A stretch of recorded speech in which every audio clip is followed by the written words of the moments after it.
Okay, right, so the AWS outage. A few hours of inconvenience for a lot of people, amplified into a national talking point. The BBC framing it as over-reliance on US tech firms feels predictable. It's always going to come down to someone else's fault when things go wrong. And they will go wrong. That's not pessimism, that's just basic systems thinking. Duolingo streaks being threatened is probably the most honest encapsulation of the whole thing. Modern anxieties distilled into a little green owl. It wasn't vital infrastructure failing, it was gamified language learning. But it got airtime because, well, people care about their streaks. That says something, doesn't it? Something bleak. We'll get back to that later. The core issue isn't necessarily the nationality of the companies involved, though that's what everyone is focusing on. It's more the sheer concentration of power and the illusion of control we've collectively bought into. The idea that a handful of corporations can just keep everything running indefinitely without hiccups. It's absurd.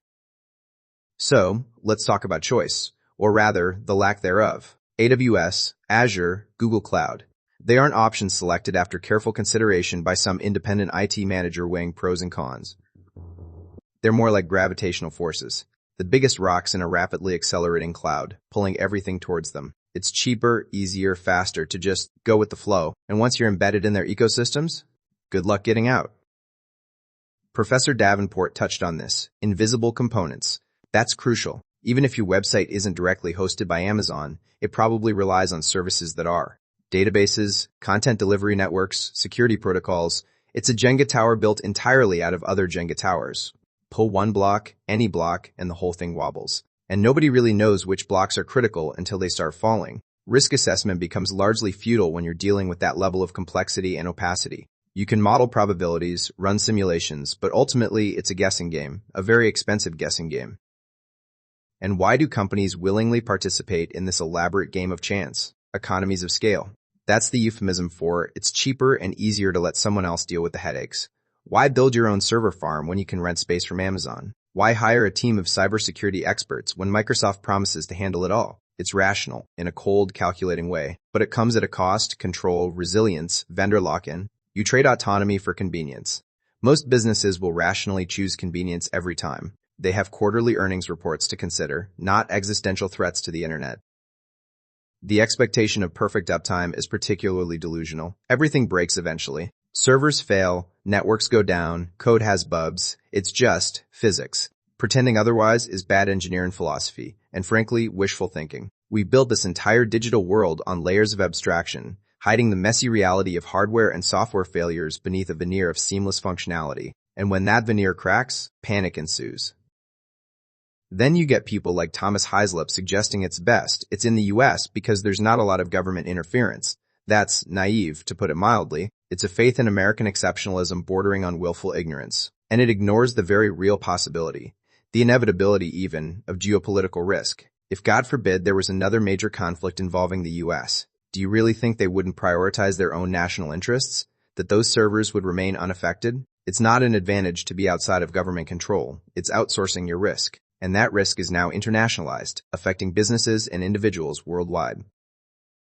The idea that a lack of interference is inherently good also feels short-sighted. Regulation isn't always a bad thing. Sometimes, you need someone to enforce standards, ensure security, prevent monopolies. But that's another conversation for another day. So, let's circle back to competition. The Competition and Markets Authority investigation into the UK cloud market, finding it not working well, is understated.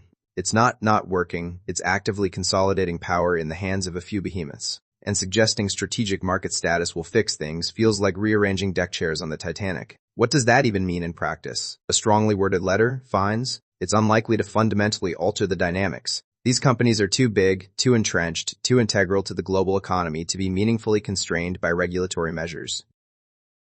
Nikki Stewart calling for a more open, competitive, and interoperable cloud market is idealistic, detached from reality. It ignores the sheer inertia of existing infrastructure.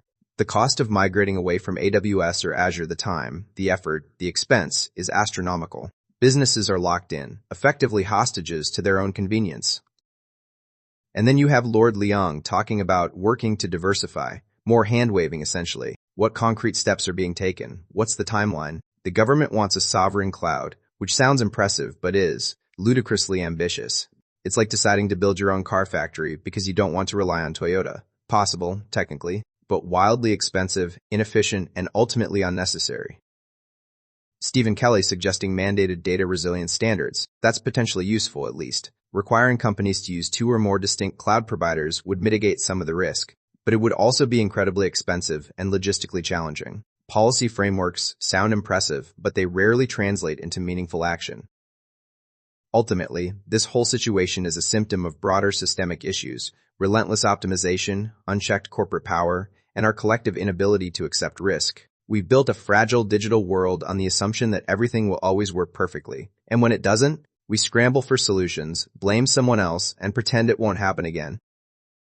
Maybe losing your Duolingo streak isn't so bad after all. It's just a reminder that everything is temporary, including the internet itself. The outage wasn't an existential threat, it was a minor inconvenience. But it exposed a deeper truth: we're building castles on sand and pretending they'll last forever. A shrug emoji would be fitting here, if this were a social media post. It's not a particularly insightful conclusion, but it feels accurate, and sometimes accuracy is all you can hope for.